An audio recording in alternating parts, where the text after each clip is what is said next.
Levin now finds himself in an impossible situation, hunted internationally by the police and domestically by a ruthless mafia. But what he didn't know was that it was even worse. It turned out that the Russian authorities, who were hunting the Tambov gang, had intercepted calls between the gang and Levin, and they were now also looking for him. After a year of trying to steal millions from Citibank, Levin ended up in the worst possible situation and only had one card left to play: hide and escape.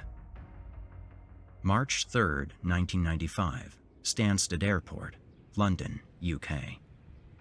It's the early morning of March 3, 1995, and Levin is currently in an airplane from St. Petersburg to London. He's on his way to a man called Leonid G., an old friend of his mother who had agreed to take him up until everything blew over. But what Levin didn't know was that the Russian authorities had discovered that he had left the country. They then alerted the FBI about his flight to the UK, and they, in turn, contacted the UK law enforcement agencies, who scrambled to get to the airport in time. At around noon, Levin arrives in London without any of the $400,000 that he initially stole and with the idea that he would start a new life. However, right after he exits the plane, 3 British police officers greet him and take him into custody.